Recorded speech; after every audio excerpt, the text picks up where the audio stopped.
Hi, everybody. Welcome to Conversation with Calvin, We the Species. I'm speaking fast, really fast, because there's a lot of stuff we got to unpack. I'm with Dr. John Anton. This is volume two of our interview series. Of course, the other one was 5 years ago. And John and I got drawn together because he's among his many degrees as a forensic geologist. He did go to Rutgers, so we're brothers in Rutgers University, and he went on to get his PhD. And his bio is so extensive, and we talked about such amazing things 5 years ago. And in the interim, he's also a professor as we speak, and he's also written a book used mostly for teaching, but now available to the public, called "Getting Down with Dinosaurs: An Introduction to the Science."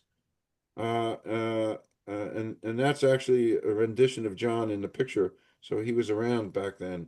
I'm teasing. No, I'm teasing. I was. Teasing. But we're Yes. going to talk about primarily the book. But now here's the biggest teaser to everybody listening. And John and I have just been kind of catching up for the last hour and 47 minutes, just catching up.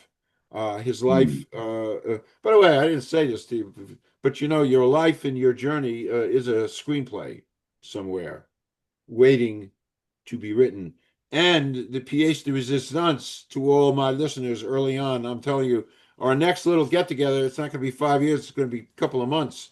John's going to talk about, and it just blew me away. I mean, just blew me away. And it doesn't take a takes a lot to blow me away. I'm an old guy, and I've been around the block, so to speak.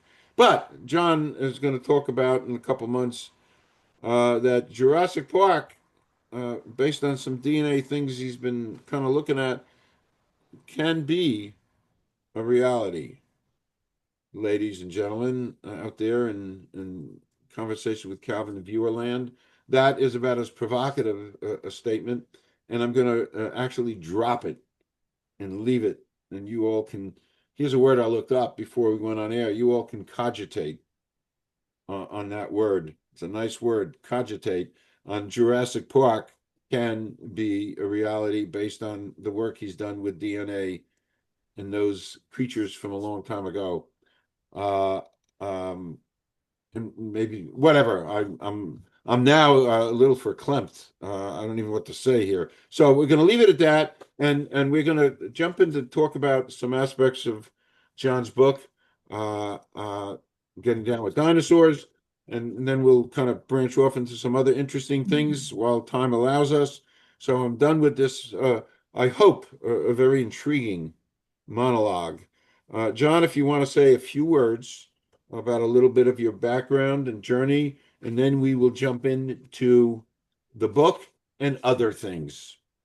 Take it That's away. good. Well, first of all, thanks again for having me. We've been, I guess, apart 5 years. Well, I mean, we've been in contact, but Yeah, we we have been in contact. We just sure. haven't come back. And appreciate the first interview, which was 9 minutes, and we got a lot squeezed in there. It was a good introduction. Again, I'm always grateful for airtime and to get to know you, and we have over the last 5 years. So that's good. And you've done so much for Rutgers and for others, and so really, you really need to be recognized as well. And with your new books, that's awesome too. And we even talked about Calvin's books too, the new ones that are coming out and on the horizon. So that's always something for everyone to keep an eye out on. And yeah, there we go. There you go, billionaire. So we've had a lot of behind the scenes conversations. So my background is in geology, as Calvin was saying. I have a few degrees in geological sciences. I'm a professor right now at it's called three course professors at Rowan University. I also teach locally at OCC, Ocean County College. I'm one of their planetarium presenters as well, so that's kind of fun. That's planetarium is open not only to students but the general public. So look up Novin's Planetarium. We do a lot of fun things there too. So that's something you might be interested in. So my main area of research focuses on dinosaurs, but I've had a long history in environmental forensics too. So I used to not only do remedial work, but I also had my own business for some time. I'm now out of that and focusing more on academics, but I used to go and do expert work, forensic work, where I would look at the chemistry of the ground, groundwater, and soil, and try to figure out what originally went in the ground and when. And so that would go into expert reports and sometimes testimony in courts, expert witness sort of stuff. But most of my life, my interests have been in astronomy and dinosaurs and so on and so forth like that. So that keeps me preoccupied. And the text that we're talking about is actually the second full text I wrote on dinosaurs. When I wrote in 2009, Dinosaurs Incognito is now being followed up by a textbook, a class textbook. That's one that Calvin just put up for you there. Yeah, getting down with dinosaurs. So that was meant for my classes, my students, but it's now it's available through Kendall Hunt. So you go to the website if you're interested in purchasing it. You can do that. It's an ebook right now, but you can order hard copies. But you'd have to talk to me to do that. So I contact people who are in charge. But anyway, it's an interesting text, and I actually wrote it for students because all these years of teaching, I knew where the sticking points were, where students were having issues with concepts. And so I made that the focal point of the text to help them out and make things more clear. And that's why that was really the purpose of the text. Okay. So you semi-answered the first question. What was the spark that made you decide to write Getting Down with Dinosaurs? Was there a piece of energy that... Well, yeah, it was because I saw students, there were recurring issues. Certain things, certain concepts were just not getting through. And I thought, let me put together a book that will help students concentrate on some of those more difficult sort of concepts to grasp. And so I focused on that. Of course, it's an introductory text. So it really gives you the basics of dinosaurs, the history of dinosaur paleontology, and all kinds of other things, some of my research as well. I hesitate to say this, but there's a good dose of bad dad jokes. So that gets integrated into the text. And I know this was one of the questions you were going to bring up, Colin, but the students seem to enjoy that. They seem to enjoy the bad dad jokes. They even tell me. I don't know if they're saying that because they just want an A, though. So they are really pretty bad. So anyway, I did tongue in cheek so that'd be entertaining, and it was not sort of these dry texts that okay, this is this and this is that. I wanted integration. I wanted students to interact with what they're reading. I have mental exercises in there. They can stop and think and apply what they're learning, not just think about it, just and apply. So hopefully that works. Okay. Did you originally envision this book for a younger audience, general readers, educators, or dinosaur enthusiasts, rather than an academic thing? Well, the way I prepared the text, even though it was the focal point was the focus was on the students, it has a more broad application. So anybody who's interested in dinosaurs, even if you're a seasoned professional, you might not particularly learn anything new, but you'll enjoy reading it, or you'll consider it a source that you can rely on to help teach your students. Outside the academic world, again, it's something that if you have an interest in dinosaurs, you'll find this a very good platform to understand the basics of dinosaurs, because there are a lot of misconceptions out there as well. And this kind of works through those and enlightens the readers, removing those because they seem to be prevalent. Off topic. We didn't even discuss this in the 2 hours we off topic because I'm doing a lot of celestial kind of thinking and stuff and these last few weeks. Hypothetical, and this what came up in some of my thinking and discussion. If the dinosaurs never disappeared, do we as a species survive? Okay, so a lot of people have the perception that the dinosaurs, with the dinosaurs still around, the mammals will not have sort of blossomed, taken over. So that seems to be a prevailing thought and a popular thought, but that's a hard one to answer. It's just like, of course, a lot of people believe that dinosaurs and man coexisted too. So it really depends on your perspective. I don't step on anyone's toes. So I think though,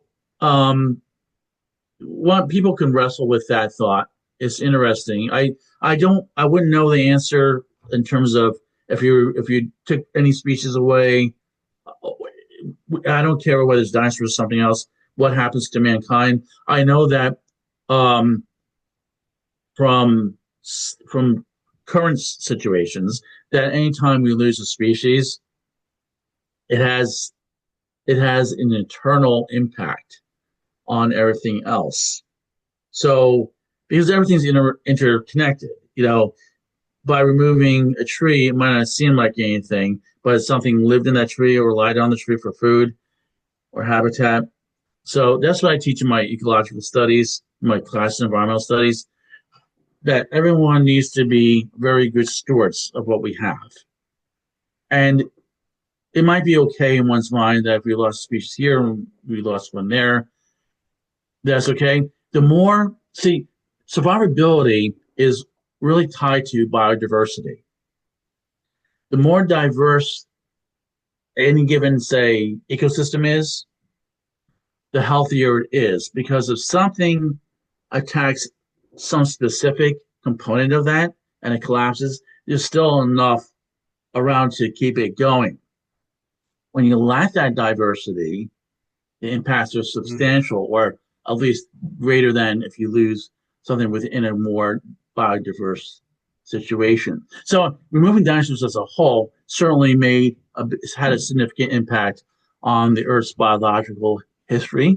And I'll say also that time when the dinosaurs went extinct, there were a lot of different other groups that went extinct as well. And I will also add to that that was not the greatest extinction recorded in Earth's history. So the greatest one happened even before that. So one thing does lead to another. When you have one species removed, another species tends to take over and become more dominant. I don't know if I answered your question. Yeah, well, that's fine. You did Okay. absolutely fine. Okay. And I understand that. And as soon as you started talking, I completely understood about biodiversity. The more you have, the less impact it has Right. losing one thing. Because so I said to myself, "Yeah, I understand that." Oh wow, no. How long did it take to the research and the writing process? As a fellow writer, I'm Mhm. always curious how long this process took. Okay. So like most of that time, most of it, if not all, was really just head knowledge. It took me. It was contracted in March, and I was supposed to be done in a year. I think I was done in 8 months or nine.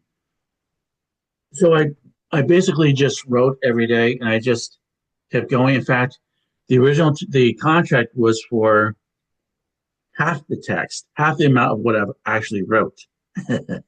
I knew it would be more because once I get going, I didn't want to leave anything like half completed. I love completing thoughts and developing them. So I suspect at first I was a little nervous, will I get that? But then as things progress, I'm like, of course it's going to be more than what I expected. So it took 8 or 9 months. And I wrote from most of it was just from memory. And then I went back and I added references because by the time I've been in the business since, well, I've been around 41 years in the industry. So this is basic stuff. And then it included some of my personal research. So it wasn't too difficult to write. It just was time consuming. Duh, I know about that. Yeah. Yeah. So, I wrote a little story about a guy that was 5 years, 5 intensive years sitting in this chair. So I know all about the time consumption thing. yeah. Yeah. Uh, and there wasn't much research, and that and actually there was no research. I'm just shooting from the hip. Anyway, what would you like readers, especially like children and families, to feel or understand from reading this book? Good question. Excellent question. It's the same thing I do, like when I go out and I do a little bit metal detecting. Like when you find something, there's a special connectivity to whatever it is you found and whoever handled it before. So you're all of a sudden like if something's been in the ground a couple hundred years, it's just been laying there, and I find it. Now I'm the first to pick it up after all that time. Now I'm connected to everybody who held that before, and also all the way to the manufacturers, all the way to the geologists who went out and found the ore. The whole process. And so I'm now part of that chain. And so with the dinosaur text, I wanted people to be connected with the past to make something that's sort of intangible, tangible, and accessible. You go to a museum, you see a mount, and the mounts, the displays or exhibitions are getting more fascinating and more on target. There was a big revolution in the late 80s to move exhibits from, say, the concepts we had from the 1800s up to that point, up through the 60s, 70s, into now the modern age, and that's being done now. So I would like to bridge that gap and make something that's intangible, tangible. I mean, we see birds. Birds are cladistically put in the same group as some lineages of dinosaurs, not all dinosaurs, but they certainly share a lot of similarities morphologically, physically, with some groups of dinosaurs. So I mean, you can learn from what you see around you and kind of unite yourself with the past as well. So I think that's fascinating. That's just one of the things that interests me personally. Okay. Um, what is one dinosaur? And I have a million stuck in my head. I've watched enough movies and stuff. Mm. What is one dinosaur myth or misconception Mm. that your book tries to correct? Okay, I can do two real quick ones. One is that dinosaurs flew and then dinosaurs were aquatic. The dinosaurs were strictly terrestrial. They did not fly and they were not living in the water. So some of the confusion is because of some of the names and sometimes what you see in the media. For instance, Mosasaurus, the saurus part, makes people think dinosaur automatically. Saurus just means lizard. So some of these animals like plesiosaurs, most like the Loch Ness monster, would be considered sort of like a plesiosaurus. That's totally aquatic. They lived during the dinosaur period, but they were fully aquatic. They were marine lizards, pterodactyls. They weren't birds. They weren't flying dinosaurs. They were flying reptiles. So that's one distinction that's made. The physiology, the makeup of dinosaurs is very specific in terms of how we define dinosaurs. So it's been overgeneralized in some cases. The other is that all dinosaurs had feathers. Feathers, feathers, feathers. You hear about feathers on dinosaurs. There are dinosaurs that we found that there's evidence for feathers. That's factual. There we find them.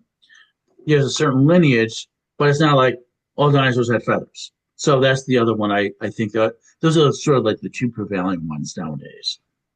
Okay. Off topic, if you don't mind me throwing Mm-hmm. this in. Sure. Mm-hmm. This just popped into my head, Okay. and it pertains to your overall background. I'm throwing this in here because it's in my thought process. So I've been I've mentioned this before in one air. I reconnected with an old high school buddy, and we now do these 2 hour Zooms every Friday. And he's of a different persuasion, and he believes he was, and I have no reason to disbelieve him. He was abducted uh, Mm-hmm. at 5 years old by an alien. Uh, Okay. so we discussed this, and I knew in the back of my mind we're gonna be chatting today. This is a chat. Mm-hmm. However we define this as a chat. So we were going to be chatting, and we were talking about the stuff in the Andes that got built all those Mm-hmm. years ago, and the stuff that got built in Egypt all those years ago. And he's Mm-hmm. explaining to me carefully that some of Mm-hmm. the tools and some of the markings, and this is right up your alley, John, Mm-hmm. is indicative of something that was beyond their knowledge at that time. The way some rock was looked at and the way that the cut was Hmm. made, they didn't have those kind of instruments. So, he's inferring to me that they had help. Uh, Right. do you buy into any of that? Personally, not, I don't judge, Okay. but here's the thing. You can interpret that as saying that they got help because we don't understand how they did it. But because they did it. So that again, just me personally, as a scientist, there's a lot of questions that scientists pose, but at the end of the day, it's empirical data and testing and retesting with the same predictive results within a margin of error that we will rely on to substantiate or refute our hypotheses. So again, you know, I'll say this that the peoples of the past, we I think there's a danger that we disconnect. Again, goes back to our tangibility with the past. That we disconnect with them. We say we're here, they're in the past. We've got X, Y, and Z technology. They could not have done what they've done because we're so. I had to laugh. We're so advanced. I think there's a danger in that. I think there's an inherent danger. I think that we intentionally disconnect. We're saying that they were less intuitive. They didn't experience what we did on a daily basis. Hey, if this our conversation now was occurred 100 years ago, I think it would be somewhat similar to what we're having now in terms of topics or whatever, because we still are people and we still have the same sort of emotions and we can relate to certain things. We wouldn't have the stuff that's around us per se, but we would still be people. And so you keep moving backwards through time and you still have people. Now, again, I don't know. I can't explain how they did certain things, but all I can say is they're marvels and they are intriguing. And yes, they are hard to explain.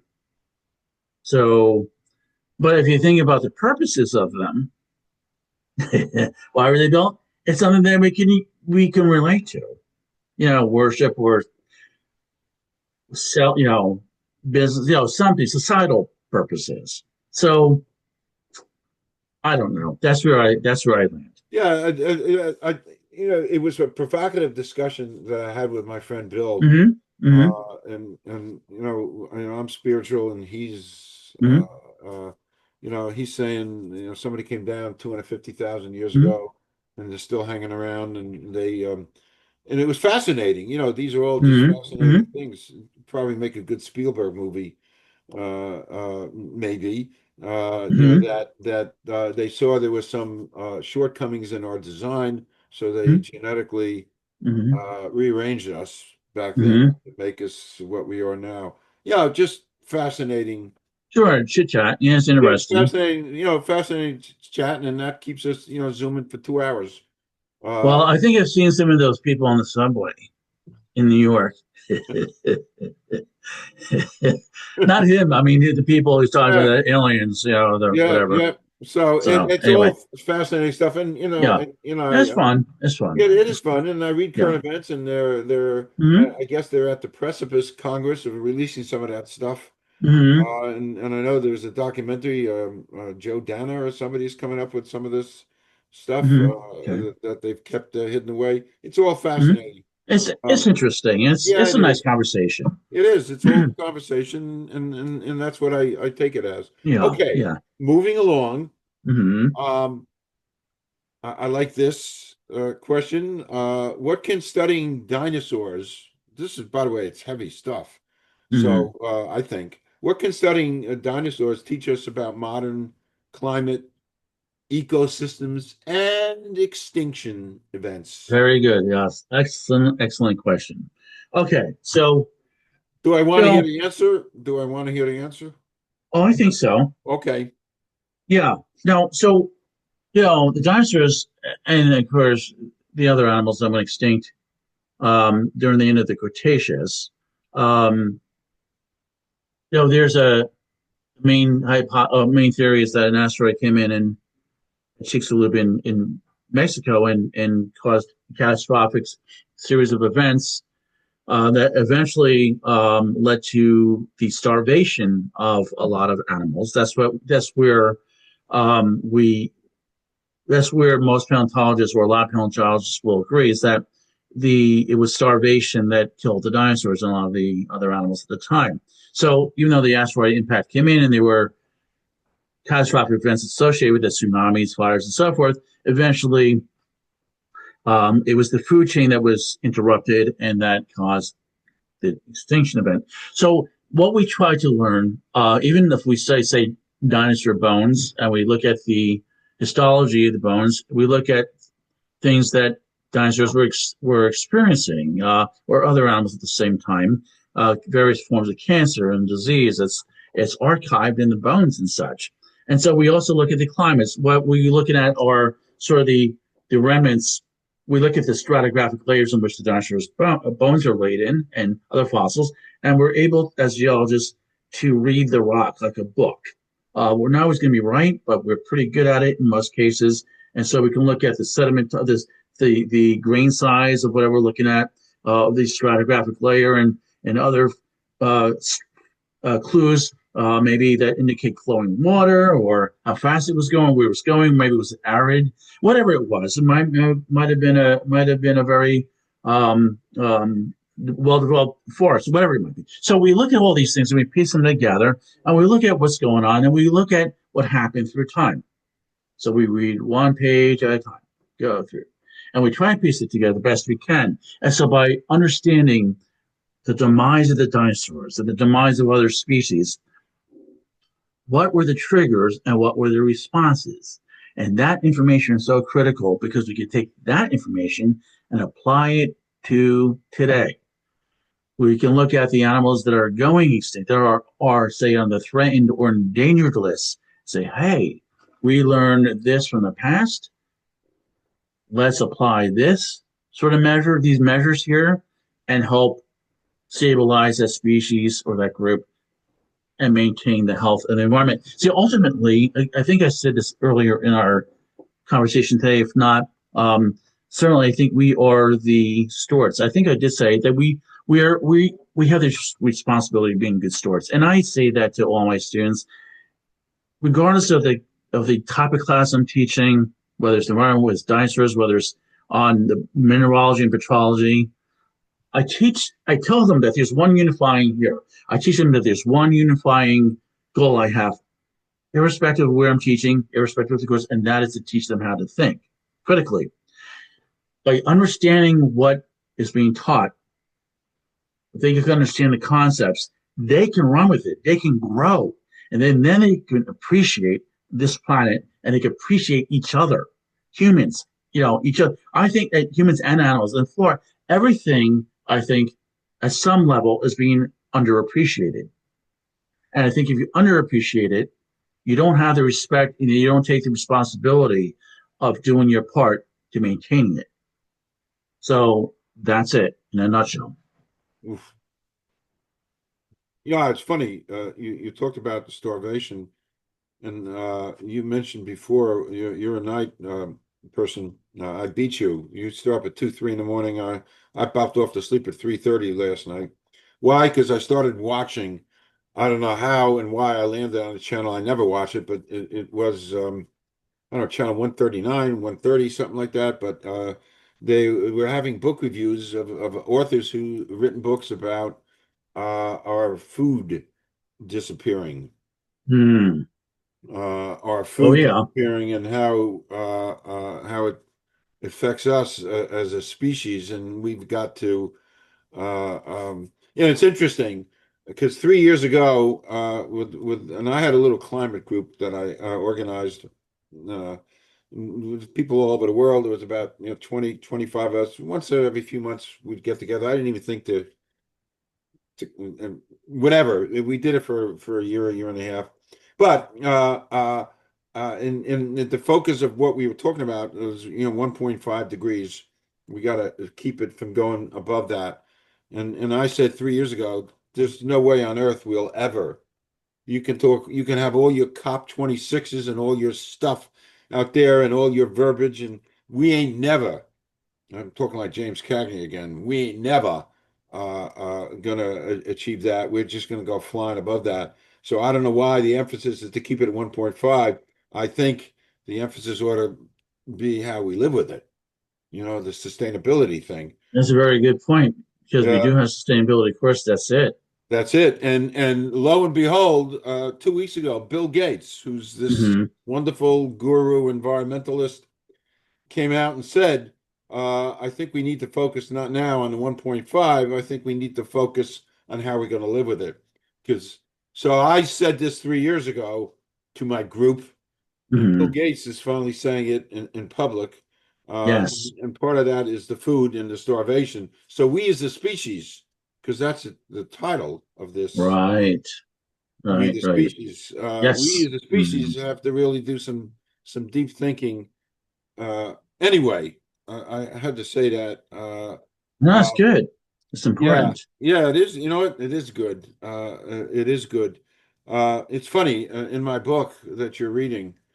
One of my favorite lines and I've written for a whole bunch of years. One of my favorite lines is the last person left on Earth, the very last person left on Earth, as a tidal wave is about to wash him or her away. Hmm. Hmm. And that person yells, "I still don't believe in global warming." So Yeah. I'd love to that line. I don't know where it came from. Anyway, back to our work. Um, was there a dinosaur? And I know there's all family members. I got my grandkids and my Hmm. grandson with dinosaurs. Was there a dinosaur that captivated you personally as a child? When I was a kid, um, in the 60s, we still had the golden books, and I loved the iguanodon. And iguanodon with its thumb has like it's not really a thumb, it's kind of a digit that's a little bit offset on the wrist. It's conical and spiked. It certainly was used as a weapon, probably for self-defense. Iguanodon was an herbivore, but I remember getting a lot of books out of the library, and the interpretation back then, at least, it was proposed to kids that the thumb was used for itching itself, scratching itself, but no. But in third grade, I had a teacher. I grew up in the Manalapan area, and in third grade, I was enamored with my third grade school teacher, and I made her a beautiful drawing of Guanodon, and gave it to her because I wanted for her to have. And she would love me, and all this stuff. And so I was really upset 2 weeks later when I saw her. Just it was up on the back bulletin board. I'm like, oh no, that was for that was for her. But yeah, I was 8 at the time. But anyway, so I think then it was Iguanodon, and then most of my research as a scientist has been with the ceratopsians, which includes Triceratops and its kin. So most of you will know what Triceratops was. If you don't, it's the animal with the three horns and the crest. So I did some research on that and proposed some new stuff to science back. Wow, I can't believe it's been a quarter century now, but 25 years ago, I had proposed a new function for that. It was something like that. Okay, okay. I was a Brontosaurus guy, Okay. which I think became the logo for Sinclair Oil. Yeah, yeah. Hmm. Yeah, I still have it. Still have this. Okay, Hmm. okay. I don't know why, but maybe because he was slow, and he was tall, because I'm slow and I'm tall. You're So not slow. maybe there's that kinship. Okay, I get you. Yeah, no, you're not slow. Yeah, no, yeah, it's cool. They back in those days, when they first made, you can see how dinosaurs changed our knowledge has changed how we look at them. that guy's a tail dragger. So that we know dinosaurs didn't drag their tails. So that's it's cool to still see the logo. I still there's a Sinclair service station in one of the roads I take Oh, going okay. to Oh, cool. Cool, cool, yeah, it's cool. still around. Yep, still around. Since our first interview, Hmm. half a decade ago, Hmm. what new discoveries, projects, or adventures have shaped your world? Uh, Oh my. there's probably a lot. So tell Yeah, me. there are. So during our last interview, I think I spoke of gold prospecting in Alaska with a number of compadres who were cast members of um, there's two shows on Discovery Channel, Barron Sea Gold, and then there's the Gold Rush series. So I'm friends with some of those people there, and we go out into the wilderness to during the year during the fall to spring period. I do research and I target areas that we should explore, and then in the summers we'd go out and they fly me out and we go out and explore. I mean, talking about true wilderness, it's not TV wilderness. It's not TV wilderness. A lot of the shows that you see that suggest wilderness, there's a town nearby or something. Um, Real raw nature is unforgiving. I can tell you one quick story. One event. It wasn't.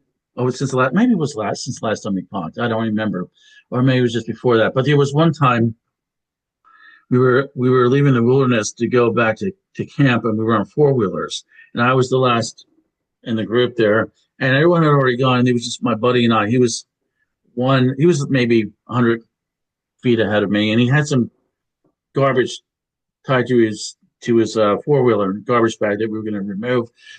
And during one of the turns, it fell off. He didn't realize it, and he kept going. So I picked it up, put it on the back. But in the wilderness there, it's very hard to ride four wheelers because there's something called tussocks. So if you are in the environmental business or you know ecological settings, tussocks are little mounds of grass that are a couple feet high and they're only separated by a foot or two. So driving over them, you're uneven, you can't go fast. But occasionally in the tundra, there are no trees because of permafrost. So the groundwater is frozen, it's ice, and trees cannot grow there in woody vegetation because of the root system. So all you have is like lichen and moss, and you have willow near the rivers, willow bushes.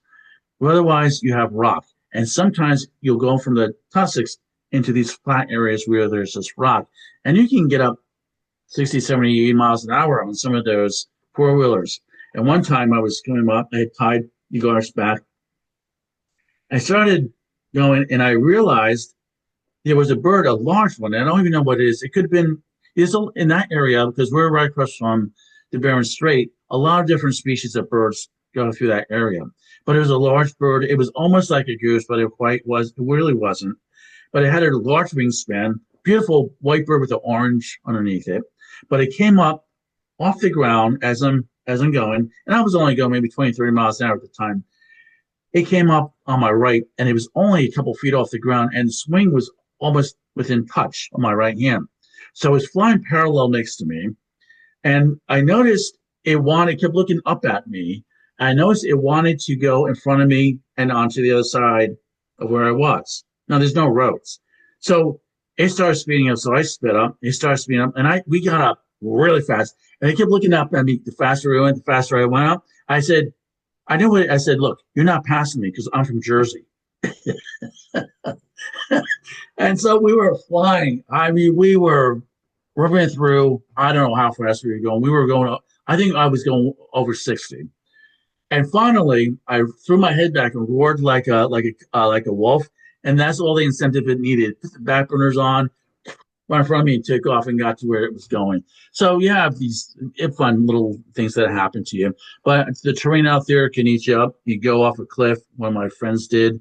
You wouldn't even know it. You got grizzlies, brown bears, musk ox. If you don't know what a musk ox looks like, you should look it up. Hmm. They're all out there roaming around moose. Moose are the number one killers. So you don't want to lose fact of where you're at. You know, got to keep very sharp. So those are some of the fun things I've done. And then there were other adventures I've had along the way. But right now I'm focusing on something that we'll talk about the next time we get Yeah. together. We agreed on the Yes. Jurassic Park sort of thing. And by the way, it's not dinosaur DNA. I don't want anyone to misunderstand. But the connotations are staggering if the results of our research, my team and I, Oh, wow. if they move in a certain direction, it looks like they are, um, the connotations are staggering. Oof. And we'll talk about that next time. Next time, and next time, we'll talk about it when we're off air for it. But this is a perfect way to conclude this segment, and I'm gonna be in touch with you in February. I'm saying it That right sounds now. good. We're Mm-hmm. gonna talk about Jurassic Park, and I have questions to ask you about permafrost because it scares me. Mm-hmm. It scares me a lot. We'll talk about that. We'll talk about my impressions of Alaska because I was there. Okay. I was there as a tourist, so I didn't do the stuff that you did, but I got Mm-hmm. glimpses of that, and it Sure. never left me. And then I Mm-hmm. also have some things I want to ask you about AI and how that's entered your life, Mm-hmm. and that's fascinating. So, John Anton, we did good. Yeah, Uh, I'm glad we got through it. It was we a did. fast 45. It I'll tell was you a that fast. much. 45 minutes. That We was could go fast. on. We've been going on for hours. Hey, Just we have. we have been going on for hours. We can go on for more hours. This is just you are remarkable. Your Oh, no, I think background, you are. yeah, and I just love this stuff. And I recreate a scene from the movie Moonstruck when Cher slaps Nicolas Cage in the face and says, "Snap out of Mm-hmm. it." I slapped myself. You didn't see me do it because I did it so fast. There was a high frequency slap that I waited so long to do this with you, and it won't be that long. It'll be a couple of months, and boom. So, uh, thank you Well, for thank you. I thank appreciate you. that. This is absolutely wonderful. Thank you, thank you, thank you. I'm going to stop recording. You are coming back. We're going to do another round, an important round of this, and I may actually lose a few moments sleep to ponder Jurassic Park stuff. I don't need things to keep me awake because I'm awake anyway. Me too. So, right there with So, you, buddy. yeah, thank you, John. Don't leave. I'm Okay. just going to stop recording. We'll do a 2 minute wrap. And I would just Thank- say thanks for anyone who's spent a little time watching this. I know it's time is, party. So, I mean, Yeah. I'm By the way, grateful. this is way better spent than somebody going on TikTok and watching some Oh, yeah, inanity I don't use TikTok. people dancing. Anyway, Yeah. Yeah. no comment. Thank you, John.